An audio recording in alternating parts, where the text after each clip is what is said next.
வணக்கம் மக்களே, இன்னைக்கு நான் உங்களுக்காக ஒரு பக்காவான மலையாள இன்வெஸ்டிகேஷன் படம் தான் கொண்டு வந்திருக்கேன். படத்தோடைய பேர் பெட் டிடெக்டிவ்.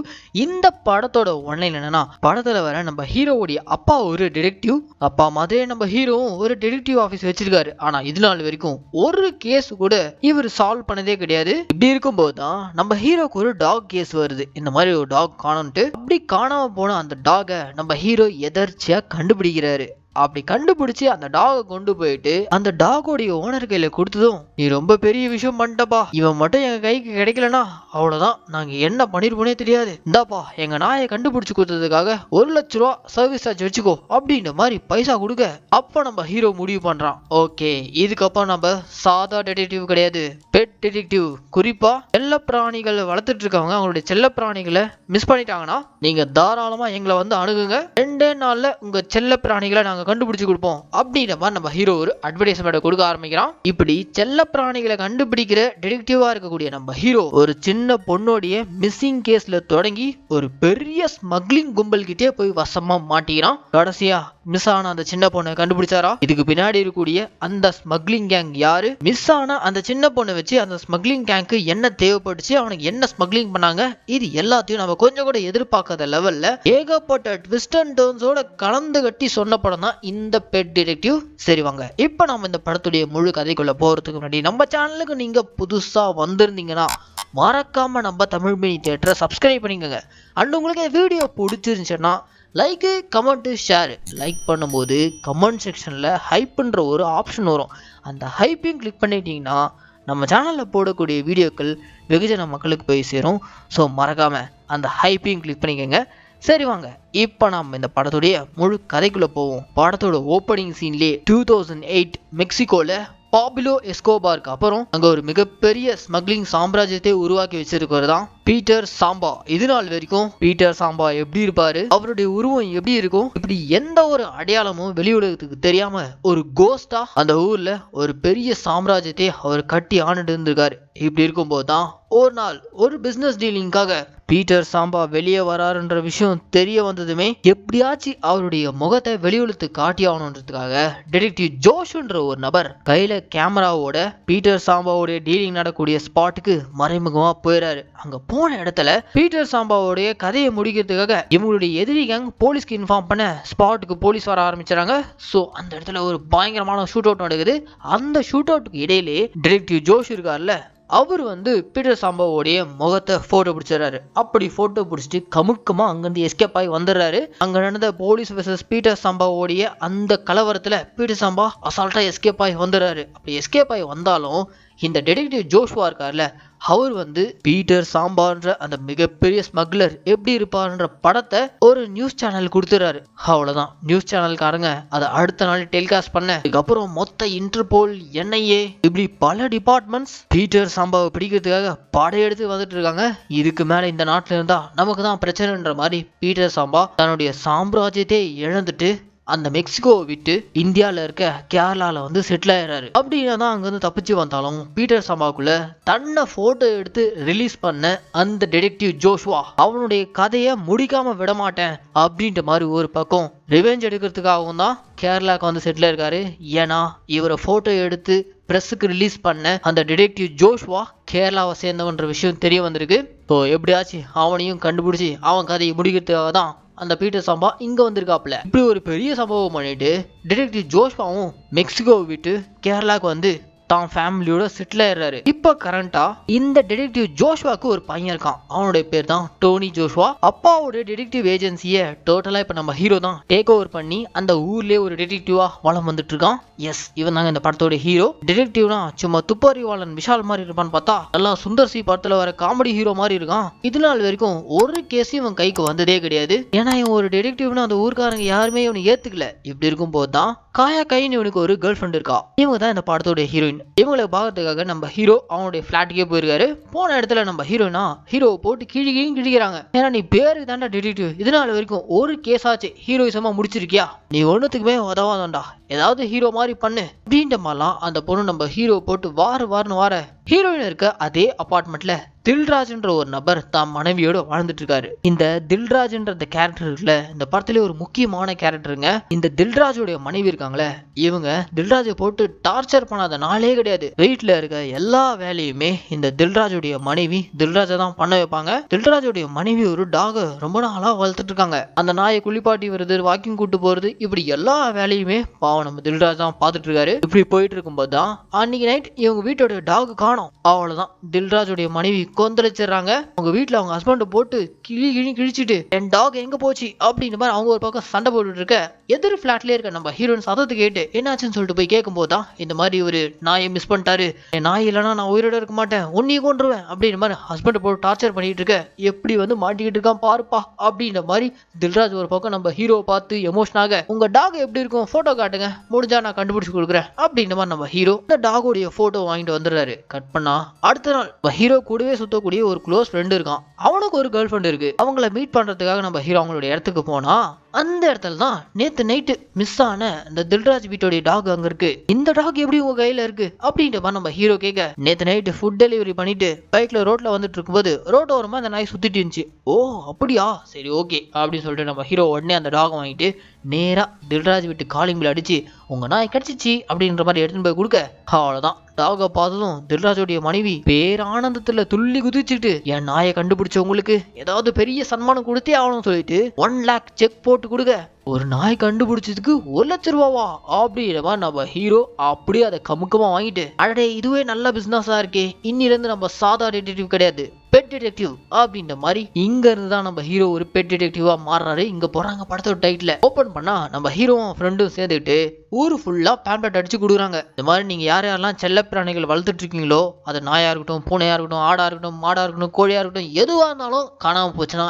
எங்களை வந்து அணுகுங்க, நாங்க அதை எப்படியாச்சும் 2 நாள்ல கண்டுபிடிச்சு கொடுப்போம் அப்படின்ற மாதிரி ஊர் முழுக்க போஸ்டர் அடிச்சு ஓட்டுறாப்புல. இப்படி நம்ம ஹீரோ கொஞ்சம் கொஞ்சமா ஒரு பெட் டிடெக்டிவா வளர்ந்து வந்துட்டு இருக்க, ஒரு நாள் நைட் ஷிப்மெண்ட் மூலியமா யாக்கத் அலின்ற ஒரு கேங்ஸ்டர் சவுதியில இருந்து கொச்சியில இருக்க தன்னோட கேர்ள் ஃப்ரெண்டுக்கு ஒரு கிஃப்ட் அனுப்புறாரு. அது சாதாரண கிஃப்டே கிடையாதுங்க, ஏன்னா அதுக்குள்ள இருக்கிறது பிளாட்டினம் ஔரான்ற ஒரு வகையான ஃபிஷ். அதோடைய மதிப்பு கிட்டத்தட்ட 30 கோடி ரூபா. இப்படி 30 கோடி ரூபா மதிப்புள்ள அந்த பிளாட்டினம் ஃபிஷ் இருக்குல்ல, அத இல்லீகலா ஷிப்மெண்ட் மூலியமா கொச்சிக்கு கொண்டு வராங்க. இந்த யாக்கத் அலி என்ன பண்றானா, சேஃபா தன்னுடைய கேர்ள் ஃப்ரெண்ட் கைக்கு அந்த ஃபிஷ் போய் சேரணுன்றதுக்காக கொச்சியில சில்வா சாஜின்னு 2 அடியாட்கள் கையில இந்த ஃபிஷ்ஷை சப்ளை பண்ற பொறுப்பை கொடுத்துறாரு. அந்த 2 பேரும் ஹார்பருக்கு போயிட்டு ஷிப்மெண்ட் மூலியமா வந்திருக்கக்கூடிய அந்த ஃபிஷ்ஷை கலெக்ட் பண்ணிட்டு அன்னைக்கு ராத்திரியே அதை டெலிவரி பண்றதுக்காக கார்ல போயிட்டு இருக்கானுங்க. அப்படி போயிட்டு இருக்கும்போது திடீர்னு பாத்தீங்கன்னா ஒரு மர்ம கும்பல் இந்த 2 பேர் போயிட்டு இருக்க அந்த காரை ட்ரோன் மூலியமா அட்டாக் பண்ணி அவனுக்கு 2 பேரையும் போட்டு தள்ளிட்டு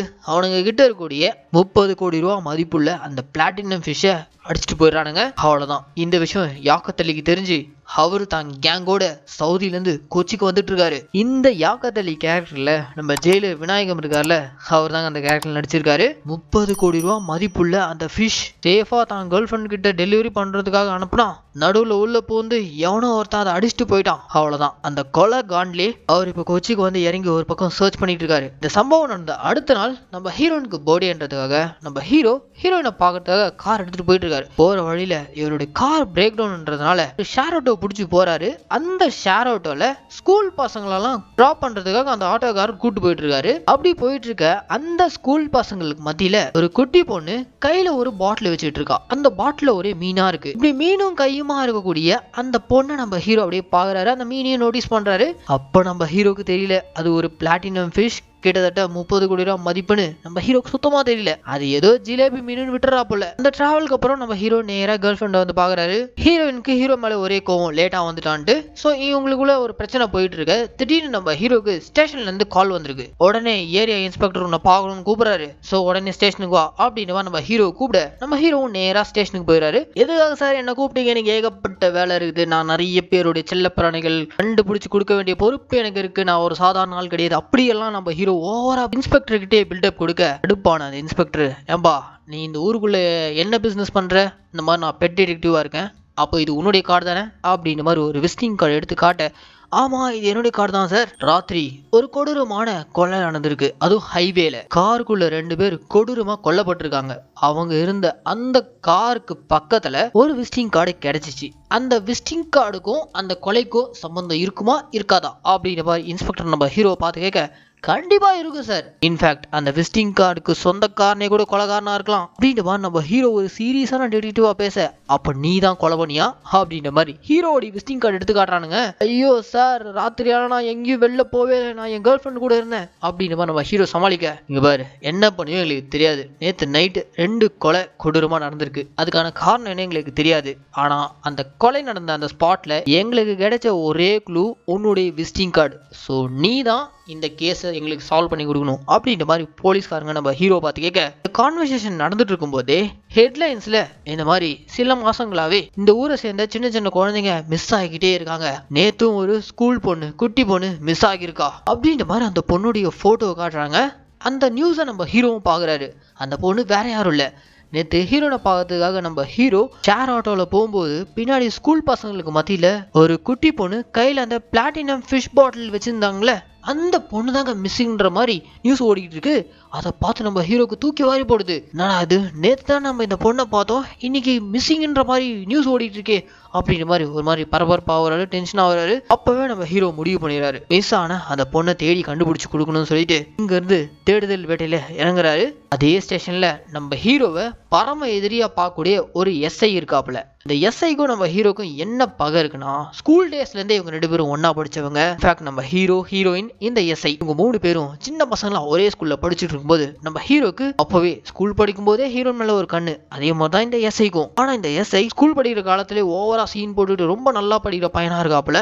இது பிடிக்காத நம்ம ஹீரோ ஒரு நாள் என்ன பண்ணிடுறான், கிளாஸ்ல அவன் பக்கத்துல உட்காந்துட்டு இருக்கும்போது அவன் பேண்ட்ல பாட்டில் தண்ணியை ஊத்தி விட்டு இவன் சூச்சு போயிட்டான் அப்படின்ற மாதிரி எல்லாரும் முன்னாடியும் நம்ம ஹீரோ அந்த பையனை அசிங்கப்படுத்த, அவ்வளவுதான். அப்பவே நம்ம எஸ்ஐ முடிவு பண்ணிடாப்புல தன்னுடைய வாழ்நாள்லே ஒரு பாரம எதிரினா அது நம்ம ஹீரோ டோனி மட்டும் தான். இன்ஃபேக்ட் நம்ம ஹீரோ லவ் பண்ணக்கூடிய ஹீரோயினான காய்க்கு மேலேயும் இந்த எஸ்ஐக்கு ஒரு கண்ணு இருக்கு. எப்படியாச்சும் ஹீரோனை இம்ப்ரெஸ் பண்ணி தான் பக்கம் இழுத்தணும்னு ட்ரை பண்ணிட்டே இருக்கான். இப்படி ஒரு சுச்சுவேஷன்ல தான் நம்ம ஹீரோ இந்த மாதிரி ஒரு கேஸ்ல மாட்டிட்டு இருக்கான்ற விஷயம் தெரிய வந்ததும், அவனை இந்த கேஸ்ல உன்னை எவிடன்ஸோட புடிச்சு உள்ள தள்ளாம விட மாட்டேன் அப்படின்ற மாதிரி இந்த எஸ்ஐ ஒரு பக்கம் இந்த கேஸை இன்வெஸ்டிகேட் பண்ண ஆரம்பிக்க, ஒரு பக்கம் காணாம போன அந்த சின்ன பொண்ணு, யார் அந்த பொண்ணை கடத்திட்டு போயிருப்பாங்க, எதுக்காக அந்த பொண்ணை கடத்தி இருக்கணும் அப்படின்ற மாதிரி அந்த கோணத்துல நம்ம ஹீரோ விசாரிக்கும் போது தான் அந்த பொண்ணு மிஸ்ஸிங் ஆனதுக்கு முக்கிய காரணமே அந்த பொண்ணு கையில இருந்த அந்த பிளாட்டினம் ஃபிஷ். அதுக்காக தான் அந்த பொண்ணு கடத்தப்பட்டிருக்கா. அதனால முதல்ல நம்ம ஹீரோ ஷேர் ஆட்டோ டிரைவரை பிடிச்சி இந்த பொண்ணுடைய வீட்டு அட்ரஸை கண்டுபிடிச்சி அவங்க வீட்டுல போயிட்டு விசாரிக்கிறாரு. பாவம் அந்த குட்டி பொண்ணுடைய அம்மா கண் கலங்கிட்டு,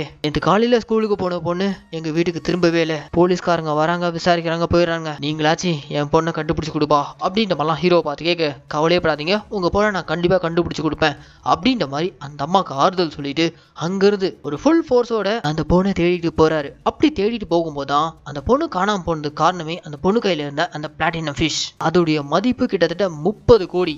அந்த பிளாட்டினம் ஃபிஷ் பாட்டில் எப்படி ஆட்டோல இருந்த அந்த சின்ன பொண்ணுடைய கைக்கு வந்திருக்குன்னா, நடுவுல ஒரு டோல்கேட் கிராஸ் ஆகுறப்போ மக்புல்ன்ற ஒருத்தன் தான் இந்த ஆட்டோக்காரங்களை கொடுத்து நீ சேஃபா எடுத்துட்டு போயிடுற மாதிரி கொடுத்துருக்கான். அந்த ஆட்டோக்காரன் போலீஸ் பார்த்தா சந்தேகப்படக்கூடாதுன்றதுக்காக பின்னாடி ஸ்கூல் யூனிஃபார்ம்ல வந்துருக்க இந்த பொண்ணு கையில கொடுத்து இதை வச்சுக்கோமா நான் அப்புறம் வாங்கிக்கிறேன் அப்படின்னு அந்த பொண்ணு கையில கொடுத்துருக்காரு. இந்த விஷயம் எல்லாம் நம்ம ஹீரோக்கு அந்த ஷேர் ஆட்டோ டிரைவர் மூலியமா தெரிய வர, ஷேர் ஆட்டோ டிரைவர் கொடுத்த க்ளூ படி மக்பூல்ன்றவன் தான் அந்த பாட்டில கொடுத்துருக்கான். அவனை போய் பிடிச்சு விசாரிக்கும் போது தான் அவனே ஒரு பெரிய கேங்ஸ்டர் தான் வேலை பார்த்துட்டு இருக்கான். அந்த கேங்ஸ்டர் ஒரு தமிழ்காரன். இந்த கேங்ஸ்டர் யாருக்காக வேலை பார்க்கறானா, ஆரம்பத்துல சவுதில இருந்து அந்த ஃபிஷ்ஷை கொடுத்து அனுப்புன யாக்கித் அலி அவருக்காக தான் இவன் கமிஷனுக்கு வேலை பார்க்கறவன். ஆனா அந்த தமிழ் கேங்ஸ்டருக்கு கூடவே இருந்து இந்த டெலிவரி பண்ற வேலையை தான் இந்த மக்பால் பண்ணிட்டு இருந்திருக்கான். அவன் தான் டபுள் கேம் ஆடி அந்த ஃபிஷ்ஷை நாம ஆட்டையை போட்டுடலாம் அப்படின்ற மாதிரி பிளானை போட்டு ஷிப்மெண்ட் அன்னைக்கு நைட் கொச்சிக்குள்ள வந்ததுமே சில்வா அண்ட் ஷாஜி இவனுக்கு 2 பேர் தானே அந்த ஃபிஷ் பாட்டில டெலிவரி வாங்கிட்டு போனானுங்க. நைட்டோட நைட்டா அவனுங்களை கொன்னுட்டு அந்த பாட்டில இந்த முக்பால் தான் தூக்கிட்டு வந்திருக்கான். அப்படி தூக்கிட்டு வந்ததும் தன்னுடைய ஓனருக்கு சந்தேகம் வரக்கூடாதுன்றதுக்காக தான் தன்னுடைய இடத்துல இருந்த ஆபத்துன்னு சொல்லிட்டு எனக்கு தெரிஞ்ச இந்த ஆட்டோ டிரைவர் கிட்ட டோல்கேட்ல வச்சு கொடுத்துருக்கான். ஆட்டோ டிரைவர் மூலியமா அந்த குட்டி பாப்பா கைக்கு அந்த ஃபிஷ் பாட்டில் வந்திருக்கு. ஸோ இதெல்லாம் நம்ம ஹீரோ கண்டுபிடிச்சிடறான். எல்லாம் சரி, ஆனா 30 கோடி ரூபா மதிப்பு கொண்ட அந்த ஃபிஷ் எதுக்காக இங்க கொச்சிக்கு வரணும், யார் கைக்கு அது போகுது அந்த தேடுதல நம்ம ஹீரோ ஈடுபடும் போது தான் ஒரு பயங்கர ஷாக்கிங்கான விஷயத்த நம்ம ஹீரோ கண்டுபிடிக்கிறான். அது என்னன்னா, இந்த யாக்கத்தள்ளி இருக்கால, அவன் தன்னுடைய கேர்ள் ஃப்ரெண்டுக்காக அந்த ஃபிஷ்ஷை கொண்டு வரல. யாக்கித்தள்ளி ஒரு மிகப்பெரிய மெக்சிகோ மாஃபியாவுக்கு வேலை பார்க்குறவன். அவன் யாருன்னா வேற யாரும் இல்ல, 2008 இன்டர்போல் NIA கண்ணெல்லாம் மண்ணை தூவிட்டு மெக்சிகோல இருந்து தப்பிச்சு கொச்சியில தலைமறைவா வாழ்ந்துட்டு இருக்க பீட்டர் சாம்பான்ற அந்த மிகப்பெரிய ஸ்மக்லர். அவனுக்காக தான் யாக்கத்தள்ளி அந்த ஃபிஷ்ஷையே இந்த கொச்சிக்குள்ள கொண்டு வந்திருக்காரு. சோ அந்த பிளாட்டினம் ஃபிஷ்ஷுக்கு சொந்தக்காரனே பீட்டர் சாம்பா. இதை நம்ம ஹீரோ கண்டுபிடிச்சி போலீஸ் கிட்ட இன்ஃபார்ம் பண்ணிடுறாரு. போலீஸ் கிட்ட இன்ஃபார்ம் பண்ணதும் ஒரு மிகப்பெரிய ஸ்மக்லரான பீட்டர் சாம்பா நம்ம ஊர்ல இருக்காரு, அவனை நான் கூடிய சீக்கிரம் கண்டுபிடிப்பேன் அப்படின்ற மாதிரி ஹீரோவுக்கு காம்படிட்டராக இருக்கக்கூடிய SI என்ன பண்ணிடுறாரு, ப்ரெஸ்ல ஓப்பனாக பேசுகிறாரு. அந்த நியூஸை நம்ம ஹீரோவோடைய அப்பா கேட்டுட்டு இருக்காரு. எது, பீட்டர் சாம்பா நம்ம ஊர்ல இருக்காரா அப்படின்ற மாதிரி அவர் ஷாக்கிங்கோட கேட்குறாரு. ஏன்னா பீட்டர் சாம்பா கையில மட்டும் நம்ம ஹீரோவுடைய அப்பா மாட்டினாரு, கண்டிப்பா ஹீரோவுடைய அப்பாவை கொன்றுவாப்புல. ஏன்னா ஹீரோவுடைய அப்பா மட்டும்தான் அந்த பீட்டர் சாம்பா யாரு, அவர் எப்படி இருப்பாருன்னு போட்டோ எடுத்து பிரஸ்ல ரிலீஸ் பண்ணி அவருடைய சாம்ராஜ்யத்தை அழிச்ச ஒரே ஆள் நம்ம ஹீரோவுடைய அப்பா. வாழ்நாள்ல பீட்டர் சாம்பா கண்ணிலே மாறிடக்கூடாதுன்றதுக்காக தான் உள்ளூர்ல வந்து செட்டில் ஆயிருக்காரு. ஆனா இந்த ஊர்ல தான் பீட்டர் சாம்பாவே வந்திருக்கான்ற விஷயம் நம்ம ஹீரோக்கு அப்பா கேள்விப்பட்டதும் அப்படியே ஷாக்காக இங்க போடுறாங்க இன்டர்வல். இதுக்கப்புறம் தாங்க படத்துல நம்ம கொஞ்சம் கூட எதிர்பார்க்காத லெவல்ல பல திருப்பங்கள் உங்களுக்காக காத்துக்கிட்டு இருக்கு. ஸோ இந்த வீடியோவை ஸ்கிப் பண்ணாம முழுசா பாருங்க.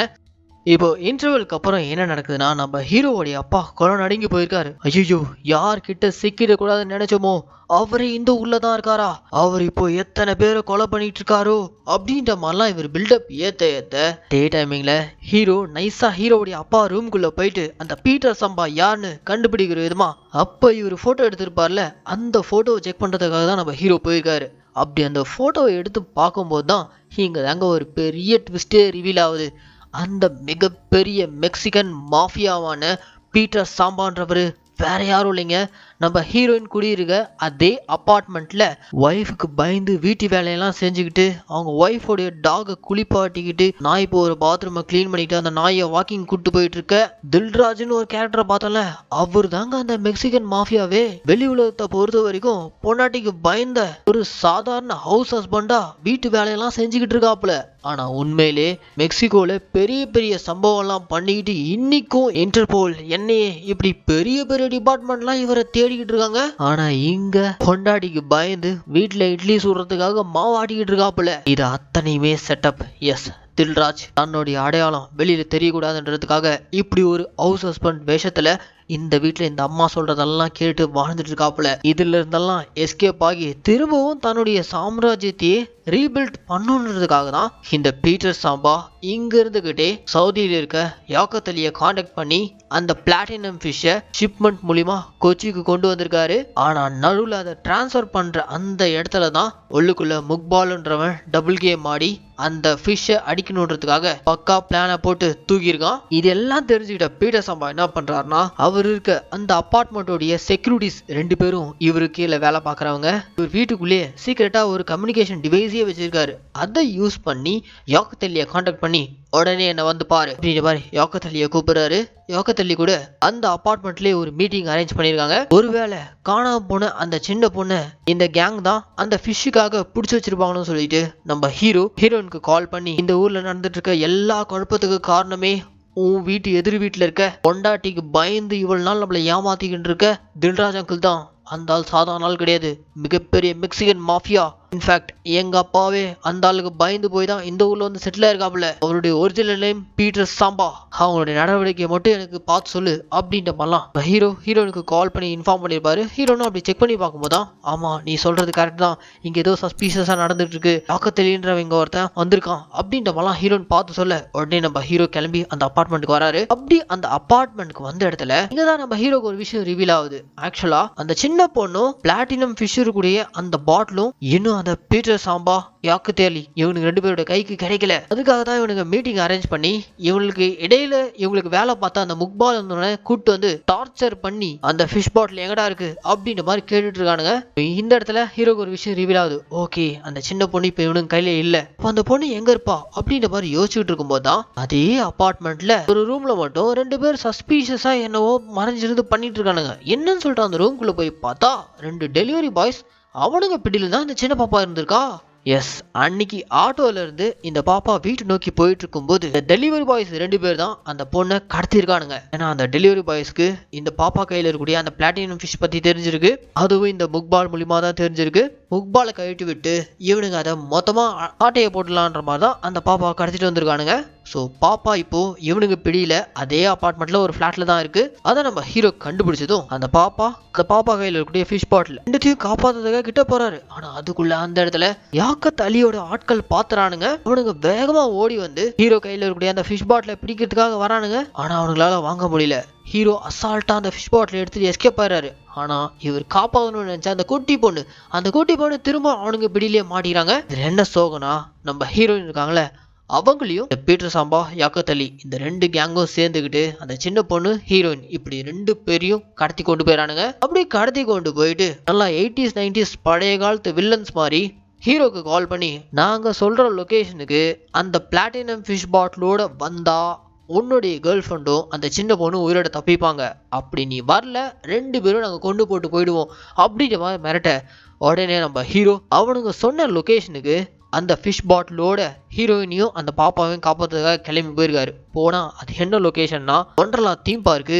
அங்க போனதுமே நம்ம ஹீரோ அந்த கேங்ஸ்டர்ஸை பார்த்து, ஏடா நீங்களாம் கேங்ஸ்டர்ஸா இல்ல கேங்ஸ்டர்ஸ் மாஃபியான்ற பேர்ல ஊரை ஏமாத்திட்டு இருக்கீங்களா? என்னடா லொகேஷன் இது? இந்த மாதிரி தீம் பார்க்கெல்லாம் ஜாலியா என்ஜாய் பண்றதுக்கு வருவானுங்க, இங்க வந்து இந்த ஸ்மக்லிங் மாஃபியா டீலிங் எல்லாம் பண்ண மாட்டானுங்க அப்படின்ற மாதிரி அந்த பெரிய இன்டர்நேஷனல் லெவல்ல இருக்கக்கூடிய அந்த மாஃபியா கேங்கே நம்ம ஹீரோ பக்காவா கலாய்ச்சிட்டு, சரி ஓகே என் கேர்ள் ஃப்ரெண்டையும் அந்த குட்டி பொண்ணையும் அமுச்சு விடுங்க அப்படின்ற மாதிரி நம்ம ஹீரோ கேட்க, முதல்ல உன் கையில இருக்கக்கூடிய அந்த பிளாட்டினம் ஃபிஷ் பாட்டில் எங்க கையில கொடுத்தாதான் இந்த பாப்பா உன் கைக்கு வருவா அப்படின்ற மாதிரி மிரட்ட, ஹீரோ என்ன பண்ணிடுறாரு, ஹீரோயினும் அந்த குட்டி பொண்ணும் இவர் பக்கம் வரும்போது அந்த கேப்ல கூடவே நம்ம ஹீரோ ஃப்ரெண்டையும் கூட்டு போயிருப்பாரு. அவரை வச்சு அந்த பிளாட்டினம் ஃபிஷ் பாட்டில அந்த வில்லன்ஸ் கேங் கையில குடுக்கற மாதிரி கொடுத்து தூக்கி போட்டுறாரு.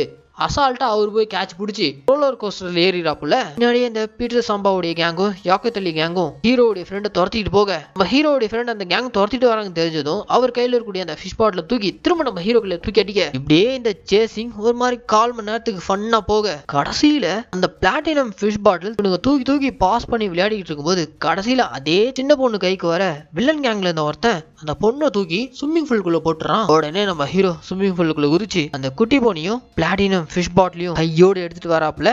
அதே டைமிங்ல நம்ம ஹீரோ ஃபாலோ பண்ணிக்கிட்டே இருக்கக்கூடிய சின்ன வயசு எதிரியான இந்த எஸ்ஐ இருக்கான்ல, அவன் மாறு வேஷத்துல அந்த தீம் பார்க்க வந்து 2 மிகப்பெரிய இன்டர்நேஷனல் மாஃபியாவே பிடிச்ச பேர் தனக்கு தான் வரணுன்ற மாதிரி வழக்கம் போல படத்துடைய கடைசியில போலீஸ்காரங்க என்ட்ரி கொடுக்குற மாதிரி இவரும் தான் டிபார்ட்மெண்ட் ஆளுங்களோட என்ட்ரி கொடுத்து யாக்கத் அலி கேங்க சுத்து போடுறாரு. அந்த டைமும் இந்த பீட்டர் சாம்பா மட்டும் போலீஸ் கையில பிடிபடாம எஸ்கேப் ஆயிடுறாரு. கடைசியா நம்ம ஹீரோ மிஸ் ஆன அந்த சின்ன பொண்ணை சேஃபா செக்யூர் பண்ணி அவங்க அப்பா அம்மா கிட்ட போய் ஒப்படைச்சிடுறாரு. ஆனா கடைசி வரைக்கும் அந்த 30 கோடி ரூபா மதிப்பு கொண்ட பிளாட்டினம் ஃபிஷ் அது எங்க போச்சு, அது யாருக்கு போச்சு, அதை இன்னும் ரிவீல் பண்ணவே இல்லை. இங்க தாங்க போஸ்ட் கிரெடிட் சீன்ல நம்ம ஹீரோ இன்னமும் ஊர் உலகத்தை பொறுத்த வரைக்கும் ஒரு டம்மியான பெட் டிடெக்டிவா இருக்காரு. ஆனா கடைசியில நம்ம ஹீரோனை கூட்டிட்டு தன்னுடைய ஆபீஸ் ரூம்குள்ள கூட்டு போயிட்டு ஒரு சீக்ரெட் ரூமை ஓபன் பண்ணி காட்டுறாரு. அந்த ரூமுக்குள்ள ஒரு பெரிய ஃபிஷ் டேங்க், அந்த ஃபிஷ் டேங்க் முழுக்கவே அந்த பிளாட்டினம் ஃபிஷ் தாங்க ஃபுல்லா நிறைஞ்சிருக்கு. எஸ், 30 கோடி ரூபா மதிப்பு கொண்ட அந்த ஃபிஷ்ஷை வச்சு நல்லா உற்பத்தி பண்ணி கிட்டத்தட்ட 300 கோடி வரைக்கும் வேல்யூவை ஏற்றி வச்சிருக்காப்புல. கமுக்கமா நம்ம ஹீரோ இப்படி ஒரு வேலையை பார்த்துருக்காப்புல. அப்படியே ஹீரோவும் ஹீரோனும் ஒரு பக்கம் செட்டில் ஆக கட் பண்ணா இந்த படத்துடைய போஸ்ட் கிரெடிட் சீன்ல இன்டர்போல் என்ஐஏ மெக்சிகன் போலீஸி கண்ணிலே விரல விட்டாட்டின ஒரு மிகப்பெரிய மாஃபியாவான பீட்டர் சாம்பாவை வீட்டுல சாம்பார் வச்சு கொடுக்க சொல்லி சாவடிச்சு, நாய் கக்கா போனா கழுவி விட சொல்லி அதை வாக்கிங் கூட்டு போக சொல்லி இட்லிக்கு மாவாட்ட விட்டு இப்படி பல டார்ச்சர்கள் கொடுத்த தில்ராஜோடைய மனைவி இருக்காங்களே, அவங்களுக்கு கடைசியா ஒரு லெட்டர். அந்த லெட்டர்ல பீட்டர் சாம்பா நேரடியா அவருடைய மனைவிக்கு, இங்க பார் திரும்ப நான் வருவேன், அது எதுக்காகனா ஒரு ஹஸ்பண்ட்னு கூட பார்க்காம என்னெல்லாம் டார்ச்சர் பண்ணியோ அதுக்கெல்லாம் சேர்த்து உன்னை பழி வாங்கறதுக்காகவே நான் வருவேன், அது வரைக்கும் நீ உயிரோடு அப்படின்ற மாதிரி தில்ராஜ் என்கிற பீட்டர் சாம்பா அவருடைய மனைவிக்கு ஒரு மிரட்டல் கடிதத்தை எழுதி வச்சுட்டு தலைமறைவா இருக்காருன்ற மாதிரி அப்படியே படத்தை முடிக்கிறாங்க. என்ன மக்களே, இந்த பெட் டிடெக்டிவ்ன்ற படத்துக்கு நான் கொடுத்த வாய்ஸ் ஓவர் கண்டிப்பாக உங்களுக்கு பிடிச்சிருக்கோம் நான் நம்புகிறேன். இதே மாதிரி தொடர்ந்து நம்ம மினி தியேட்டரில் ரிலீஸ் ஆகக்கூடிய படங்களெல்லாம் நீங்கள் பார்க்கணுன்னு ஆசைப்பட்டீங்கன்னா மறக்காமல் நம்ம தமிழ் மினி தியேட்டரை சப்ஸ்கிரைப் பண்ணிக்கோங்க. அண்ட் உங்களுக்கு இந்த வீடியோ பிடிச்சிருந்துச்சுன்னா இந்த லைக்கு, கமெண்ட்டு, ஷேர் இதையும் மறக்காமல் பண்ணிடுங்க. இதே மாதிரி ஒரு சூப்பரான தரமான வித்தியாசமான படத்தோட நான் உங்களை நாளைக்கு சந்திக்கிறேன். Tata, bye bye.